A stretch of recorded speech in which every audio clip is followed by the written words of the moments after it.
Hi friends, welcome to Sanmathi மோகன் YouTube channel. இன்றைக்கி என்ன விளாக்னா, திங்கக்கிழமையில் நான் காலையிலேருந்து இரவு வரை என்னென்ன வேலைகள் செய்தேன்றதை தான் உங்கள் கூட மினி லாங் வீடியோவாக ஷேர் பண்ணிக்கலான் இருக்கேன். காலையிலே எந்திரிச்சு மீன் கடைக்கு போயாச்சு. மீன் கடைக்கு போனால் காணாங்கழுத்தி அந்தமாரி மீன் தான் இருந்தது. ரொம்ப நாளாச்சு மீன் கடைக்கு போய். உடம்பு சரியில்லாதனால மீன் கடைக்கு போகிறதில்ல. அதுக்கப்புறம் வீட்டுக்கு ஜாமான் கொஞ்சம் வாங்கிட்டு வந்துடலான்னு சொல்லிட்டு வாங்கிக்கிட்டு ஆட்டோவுக்காக ரொம்ப நேரமாக ரோட்லேயே தான் உட்காந்துருந்தோம். ஆட்டோ லேட்டாக தான் வந்துச்சு. அதுக்கப்புறம் ஆட்டோவில் நான் எங்கள் அக்கா எல்லோரும் மீன் கூடையெல்லாம் மீன் விற்றுட்டு மீன் கூடையை எடுத்துக்கிட்டு ஆட்டோவில் வந்தாச்சு. ஆட்டோவில் வந்தால் 2-3 பேருக்கு அதில் மீன் விற்கவே இல்லை. மீனுக்கு போய் மீன் விற்கலைன்னா ரொம்ப நஷ்டமாக போயிடும். ஐஸ் வச்சு அதை எடுத்துகிட்டு போனால் அவ்வளோவா ஃப்ரெஷ் மீனாகவும் இருக்காது. அது மறுநாள் விற்கவும் விற்காது. அன்றைக்கே விற்றுருச்சுன்னா கொஞ்சம் லாபம், இல்லைன்னா அவங்களுக்கு நஷ்டமாக தான் இருக்கும். அதுக்கப்புறம் ஐஸ் எடுத்துக்கிட்டு இதான் நான் ஜாமான் வாங்கினது. ரொம்ப இல்லை, நான் அப்பப்போ கோடிச்சேரி போகிறனால கொஞ்சம் கொஞ்சம் ஜாமான் வாங்கிக்கிப்பேன். அதுக்கப்புறம் ஜாமானை வாங்கிட்டு வீட்டில் காலையிலே துணியை துவைச்சி வச்சுட்டு தான் போனேன்.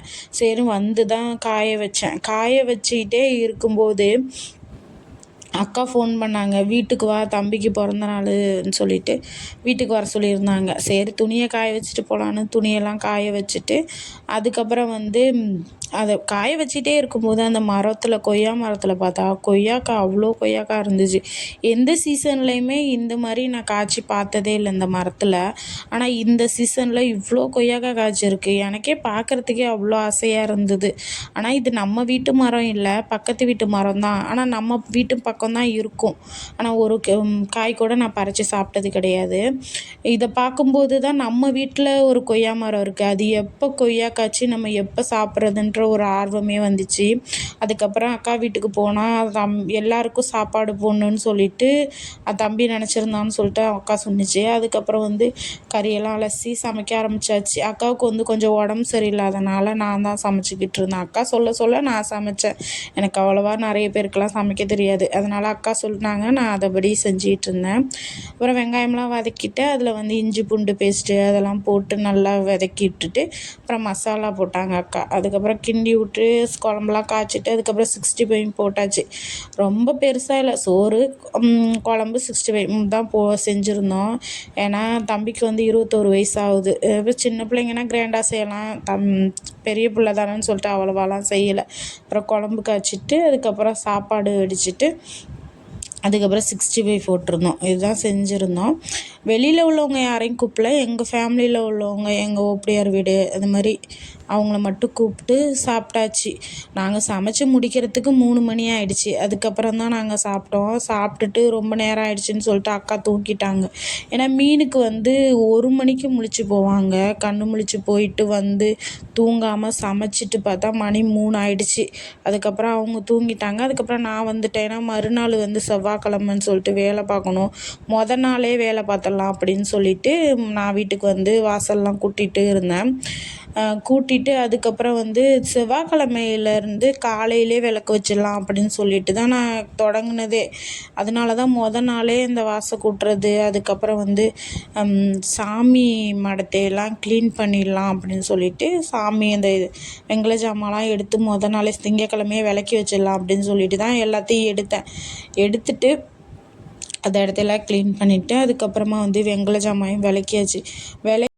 விளக்கி எடுத்துகிட்டு போய் விளக்கியாச்சு. நான் இந்த பித்தாம்பரின்னு ஒரு பவுடர் இருக்குல்ல, அதுதான் போட்டு விளக்குவேன். அது போட்டு விளக்குனா எப்படியுமே ஒரு வாரத்துக்கு, இந்த வாரம் விளக்குறேன்னா இன்னும் ஒரு வாரத்துக்கு விளக்காமல் விளக்க வைக்கலாம். அவ்வளோ பளிச்சுன்னு தெரியும். அதனால் நான் அதுதான் போட்டு விளக்குவேன். எத்தனை நீங்கள் எதை போட்டு விளக்குவீங்க வெங்கல ஜாமான்னு சொல்லிட்டு கமெண்ட்டில் சொல்லுங்கள். நானும் அது நல்லா இருந்தால் நான் அதே யூஸ் பண்ணி பார்க்குறேன். அதுக்கப்புறம் விளக்கிட்டு எல்லாத்தையும் அடுக்கி வச்சாச்சு. ஏன்னா சாயந்தரத்தில் விளக்குனனால வெயிலில் காய வைக்க முடியல. சாமிக்கிட்டே எடுத்து வச்சுட்டு அதுக்கப்புறம் சரின்னு சொல்லிட்டு பூவெல்லாம் இருந்தது. பூவு நாளைக்கு காலையிலே விளக்கு வைக்கிறதுக்காக பூவெல்லாம் கட்டி வச்சிடலான்னு சொல்லிட்டு பூவை எடுத்துக்கிட்டே அக்கா வீட்டுக்கு போயாச்சு. ஏன்னா அக்கா இங்கே வேலை பார்த்துக்கிட்டு இருக்கும்போதே ஃபோன் பண்ணி சீக்கிரம் வா, கேக்கெல்லாம் வாங்கிட்டு வந்தாச்சு, உனக்கு தான் வெயிட்டிங், சீக்கிரம் வான்னு சொல்லிகிட்டே இருந்தாங்க. அதுக்குனாலேயே போயிட்டோம். அங்கே போயிட்டு அதுக்கப்புறம்